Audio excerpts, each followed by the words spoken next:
한국인들 때문에 우리 위대한 일본 조상들이 강간범, 침략범으로 욕먹고 있는데 지금 내 입에서 한국에 갈 거라는 소리가 나와. 아빠, 그게 무슨 말도 안 되는 소리예요. 그만 좀 해요. 여기 아버지와 싸우고 있는 한 일본 소녀가 있습니다. 싸우는 이유가 딸이 다니는 학교의 수학여행지 때문이라고 합니다. 언뜻 보기에는 이해가 가지 않는 상황인데요. 올 봄에 한국에 수학여행을 왔던 일본 여학생의 사연, 함께 시작하시죠.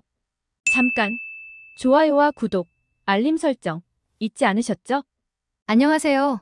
저는 일본에 살고 있는 고등학생 미사키라고 합니다. 지금 일본에 엄청난 한류바람이 불고 있는 것 아시죠? 저와 제 친구들도 다를 바 없답니다. 저와 친구들은 학교에서 매일같이 한국 드라마 감상을 나누고 또 K-팝 아이돌 소식도 공유하며 대학교에 진학하면 한국으로 꼭 놀러가 보고 싶다는 소망을 나누고 있는데요. 특히 제가 살고 있는 구마모토는 일본 지역들 중에서도 시골이라서 한국 드라마에 나오는 반짝반짝한 도시를 보면 항상 부러움에 휩싸이곤 합니다. 제일 부러운 건 가족 휴가로 같이 한국으로 놀러가는 친구들입니다. 저와 같은 반 친구 사와짱은 우리 반에서 유일하게 한국을 다녀온 친구인데요. 얼마나 자랑을 하는지 질투도 내심 났습니다. 아버지가 송가인이라는 유명한 트로트 가수 팬이라서 아버지 주도하에 한국 여행을 갔다 왔다는데 아빠가 송가인 씨 콘서트를 보는 사이 엄마와 자기는 쇼핑을 했고 드라마에서만 보던 한국의 예쁜 카페도 가고 닭갈비도 먹어보았다며 어찌나 자랑을 하던지요. 이렇게 여행을 가는 건 우리 집은 꿈도 못 꾸거든요. 저희 집 경제 사정 때문이냐고요?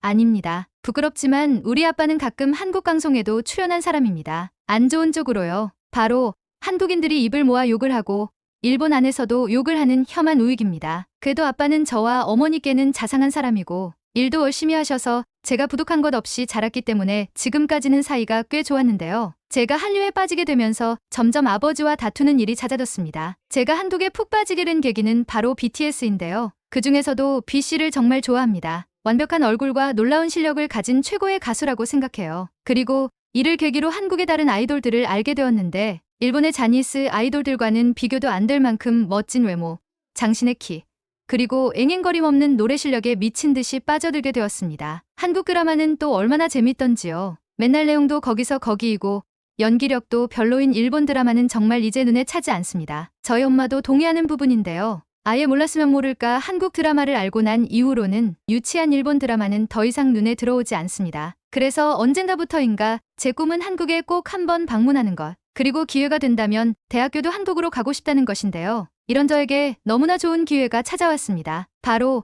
학교의 수학여행지가 한국으로 정해졌다고 하는 것 아니겠어요? 지난 2020년 1월 이후 3년 만에 이루어진 일본 학생들의 한국 수학여행이라 한국에서 취재 열기도 꽤 뜨거워 아마 관련한 소식을 본 한국분들도 꽤 있는 줄로 알고 있습니다. 저는 한국으로의 수학여행지 결정 소식을 듣자마자 같은 반 친구들과 함께 얼싸안고 눈물을 흘렸습니다. 제가 그토록 고대하던 한국행이라니 4박 5일이라 아주 길진 않지만 남산타워, 남대문시장, 명동, 롯데월드, 경복궁 등 제가 가보고 싶었던 중요한 곳들은 다 가볼 수 있는 일정이라 기대감으로 심장이 터져나갈 것 같았습니다. 문제는 저희 아빠였습니다. 학교 수학여행지가 한국으로 정해졌으니 이 통신문에 나온 수학여행비를 내야 해 라고 이야기하자마자 정말 난리가 난 겁니다. 학교에 한국인이 근무하냐부터 시작해서 어떻게 이렇게 거짓말을 일삼고 이기적이며 일본인을 심하게 차별하는 한국으로 학생들의 수학여행지를 결정할 수 있냐며 노발대발하셨습니다. 그리고는 학교에 항의 전화를 걸어 한국으로의 수학여행을 막아야겠다고 하셨죠. 세상에나 학교에 그런 민폐를 끼치면 저는 어떻게 얼굴을 들고 학교를 다닐까요? 학교에서 결정된 일인데 어떻게 변경을 하겠냐? 일정도 다 나왔다는 제 항변에 그럼 위험한 한국으로 너를 보낼 수 없으니 너라도 수학여행을 빠지라고 하더라고요. 한국인이 일본인에게 테러를 하면 어떻게 하냐며 절대로 네가 한국을 가는 건 허락을 못한다고요. 그때부터 눈물이 줄줄 나오기 시작했습니다. 한국에 대해서 제대로 알아보지도 않고 한국은 무조건 안 된다며 반대를 하는 아빠가 너무 미웠어요. 제가 한국에 푹 빠지면서 역사 문제에 대해서도 알아봤는데 학교에서 제대로 알려주지 않아 아주 깊게는 알 수 없지만 일본 두상들이 한국에게 독일 나치와 다를 바 없는 짓들을 했고 그건 사과해야 하는 것이 맞다고 생각했거든요. 왜 아빠는 제대로 알아볼 생각을 안 할까요? 이 문제로 저는 수학여행을 가기 전날까지 아빠와 무섭게 싸웠던 것 같습니다. 결국 제가 라인 메신저로 한국에서 무엇을 먹고 어떤 일들이 벌어지고 있는지 하나하나 보고한다는 조건으로 겨우 허락을 받았습니다. 그렇게 도착한 한국, 저희를 향해 쏟아진 카메라 플래시 세례와 잘 왔다는 인사만 있었을 뿐 아빠 말처럼 일본인이라고 꺼지라는 사람도 저희에게 계란을 던지는 사람도 없었습니다. 모두 친절하게 반겨주기만 했죠. 실시간으로 뜨는 뉴스를 계속 아빠에게 전송했는데 아빠는 묵묵부답이더군요. 저희는 전주에 가서 한옥마을 구경도 하고 한복도 입어보면서 기념사진도 찍어보았죠. 한국의 전통과 멋을 알기에는 너무나 좋은 곳이었습니다. 길거리에서 파는 여러 가지 음식도 먹어보았는데 겉보기에만 그럴듯하고 맛은 없는 일본의 음식들과는 차원이 다른 맛이었습니다. 구마모토현에도 새마을 식당 같은 한국 식당이 들어와 있는데 아버지가 하도 난리를 치는 통에 일본에 있는 한국 음식점을 가본 적이 없는 전 한국에 와서 진정한 맛을 깨닫게 된 기분이었죠. 더 놀라웠던 건 한국인들의 인심이었습니다. 시장 구경을 하러 갔는데 유난히 고소한 냄새가 나는 곳이 있어서 보니 김을 파는 곳이었는데요. 일본에서 한국김이 유명하다는 건 잘 아시죠?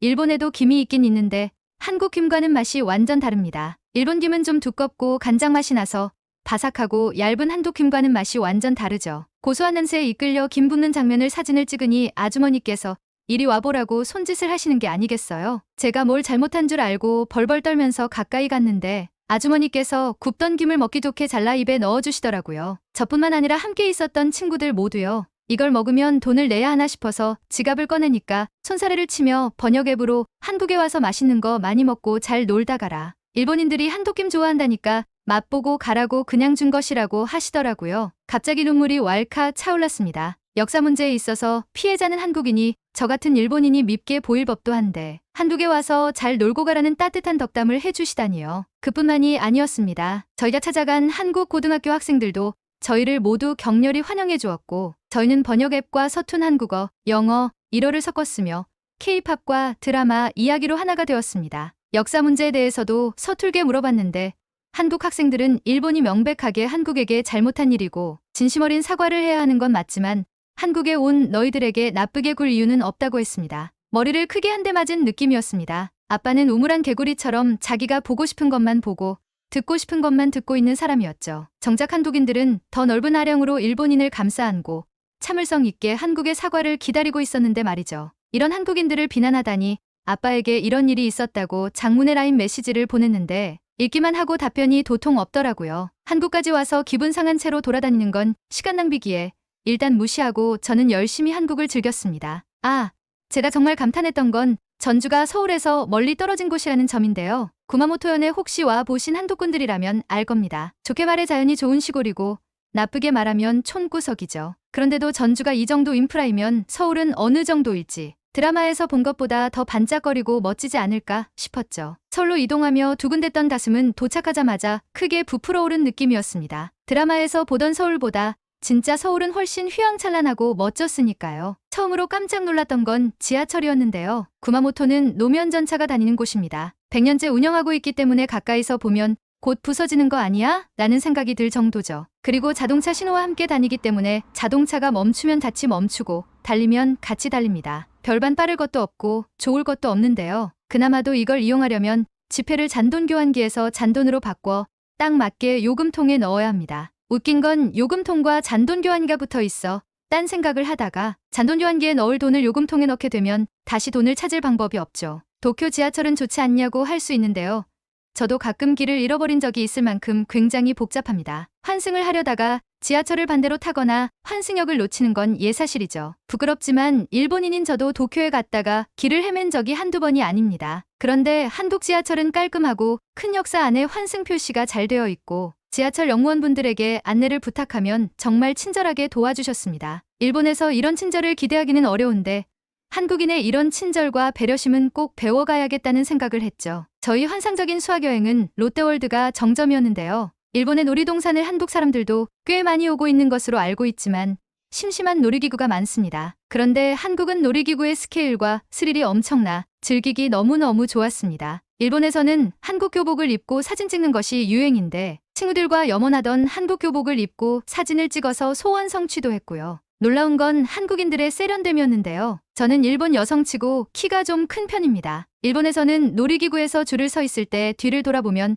저보다 키 큰 남자를 찾기 어렵습니다. 그런데 한국 남자들은 키도 크고 하나같이 세련된 옷차림에 좋은 피부를 자랑하고 있었습니다. 한국 드라마 속 배우들이 진짜였구나 하는 생각에 저는 다시 한번 한국으로의 유학을 다짐하게 되었습니다. 저의 이런 환상적인 수학여행 체험기는 하나도 빠짐없이 낱낱이 아빠에게 보냈는데 도통 말이 없으셨습니다. 제가 한국에서 욕을 먹거나 테러를 당하는 것 아니냐고 난리치던 아빠는 어디 가고 왜 한 번도 안부를 묻지 않는지 이쯤 되니까 걱정이 되더라고요. 수학여행 마지막 날 밤 아빠에게 전화를 걸었더니 아빠가 착가앉은 목소리로 일단 와서 이야기하자고 하더라고요. 집에 무슨 일이 있나 싶었는데 어차피 내일 집으로 가니 가서 들어보자는 생각으로 귀국을 했죠. 한국 김과 한국 화장품, 그리고 예쁜 옷들과 BTS 굿즈까지 한가득 쇼핑한 것들을 끌어안고 집으로 가면서 내심 걱정이 되었습니다. 분명 이걸 보면 아빠가 한국에 돈을 주고 왔냐며 내가 힘들게 번 돈을 한국에 썼다고 노발대발할 텐데 하는 생각이 불쑥 들었죠. 천국에 있다가 지옥으로 툭 떨어진 느낌이었습니다. 조심조심 집으로 들어간 순간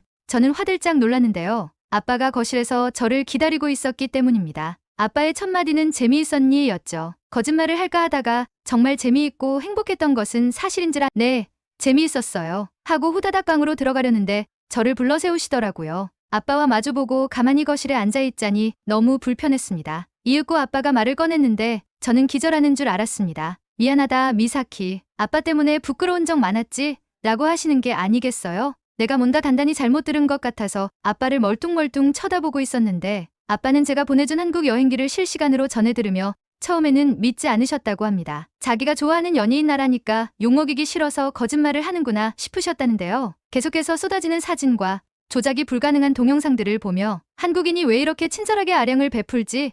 란 생각을 계속했다고 하시더라고요. 이제껏 머릿속에서 그려낸 한국의 모습과는 전혀 다른 모습에 혼란이 와서 아버지께서는 매번 사용하는 사이트가 아니라 다른 사이트에서 한국과 일본의 과거사에 대해서 찾아봤다고 하시더라고요. 그리고서는 엄청난 쇼크를 받았다고 하셨습니다. 알고 있던 것과는 정반대의 이야기를 하고 있었으니까요. 나를 꼴딱 세면서 계속해서 자료를 찾아보시고는 내가 알고 있던 건 모조리 다 거짓이었고 일본 입장에서 조작된 이야기라는 것을 깨달았다고 하셨죠. 제가 어설프게나마 공부해서 전달했던 역사 이야기가 거짓이 아니라는 것도 이제 아셨고요. 그래서 그동안 혐한 우익으로 활동해왔던 세월이 부끄러워지셨고 또 그런 아빠를 둔 제가 얼마나 마음고생을 했을지 미안하다고 하셨습니다. 아빠 머리에 벼락이라도 맞은 걸까요? 이렇게 갑자기 변해버린 아빠의 모습이 너무 생소했는데 아빠는 말씀하시더라고요. 늘 접하는 정보만 접해서 그렇다고 너에게 생생한 한국의 모습을 전달받지 못했으면 이런 깨달음은 없었을 것이라고요. 어안이 벙벙했습니다. 지난 몇 년간 아빠와 싸워왔는데 이번 수학여행으로 이렇게 아빠의 사고방식이 바뀌다니요. 기쁘고 또 한편으로는 정말 다행이라는 생각입니다. 저는 이제 한국어 공부를 시작합니다. 아빠와도 역사 공부를 짬내어하며 한국에 대해서도 제대로 더 알아보고 싶고요. 공부를 하며 한국어에 능통하게 되면 한국 유학도 꿈꿔볼 수 있겠죠. 오늘은 한국 수학여행을 통해 아버지의 마음을 돌린 일본 여학생의 사연이었습니다. 오늘의 사연 어떠셨나요? 오늘의 사연이 마음에 드셨다면 구독과 좋아요를 눌러주세요. 여러분의 구독과 좋아요는 계속해서 좋은 사연을 소개할 수 있는 힘이 됩니다. 이상 감동저장소였습니다.